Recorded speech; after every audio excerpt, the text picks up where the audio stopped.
Hi, and welcome to the Unbank channel, where we don't only want to help you buy and sell Bitcoin, we also want to teach you everything there is to know about Bitcoin, blockchain, and the future of money.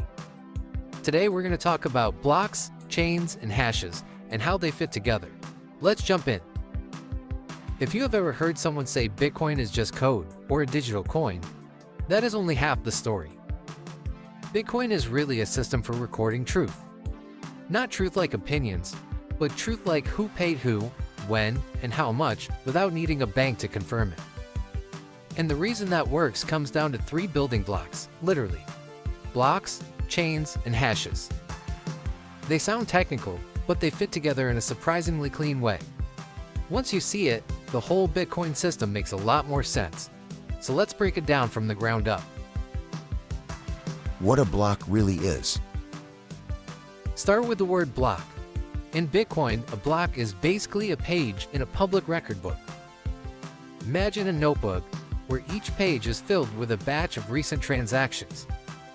When you sign Bitcoin, your transaction does not instantly become part of history. It gets broadcast to the network first. Thousands of computers around the world hear it, check that it follows the rules, and then waits in a pool of other valid transactions. Miners take that pool and pack transactions into a new block. That block includes key details, like a list of transactions, a timestamp, and a reference to the block that came before it. When that block gets accepted by the network, it becomes an official new page for a Bitcoin ledger. So a block is not one transaction, it is a container for many transactions, bundled together and sealed into permanent history. How blocks become a chain. Now here's the magic part. Blocks do not sit alone. Each new block points back to the one before it. That creates a continuous sequence of blocks linking to blocks, linking to blocks, linking to blocks, all the way back to the very first block that launched Bitcoin. That link is called a blockchain. It is a chain because every block depends on the one behind it. If you tried to remove or change a past block, everything after it would break. The chain would no longer connect properly. That network would instantly see that something was wrong. So instead of a loose collection of pages, you get a timeline that cannot be quietly rewritten. What is a hash, in plain English? To understand why rewriting is so hard, you need to understand hashes. A hash is like a digital fingerprint. It takes any data and turns it into a fixed-length string of letters and numbers. The key thing is, if the data changes even a tiny bit, the hash changes completely. Think of it like a blender for information.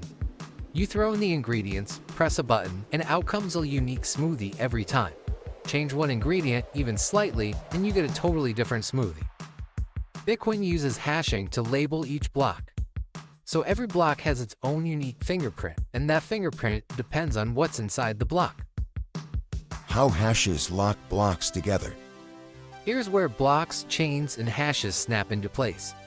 Every block contains the hash of the previous block. That means each block is literally stamped with a reference to the block before it. So the chain is not just a sequence, it is a sequence where every link is cryptographically sealed. If someone tried to change a transaction inside of an old block, that block's fingerprint would change. But then the next block in that chain would still be pointing to the old fingerprint. Now that link is broken. And because every block after that depends on the fingerprint before it, you would have to recompute every single computer block after the one you've changed.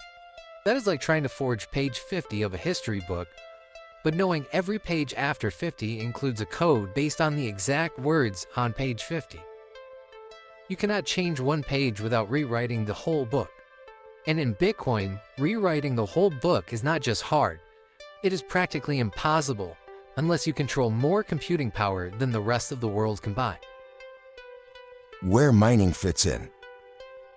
So why do miners matter here? Because they are the ones who compete to add the next block. But they do not just add it by saying so, they add it by proving they did real work.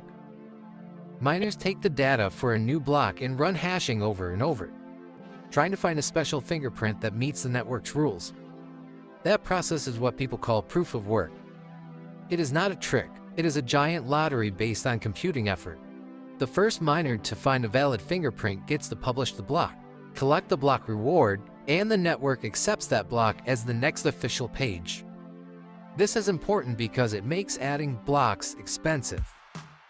Not expensive in money for users, but expensive in energy and computation for miners. And that cost is what keeps the system honest. If you want to change the past, you would need to redo all that work again and still outrun the rest of the miners in real time.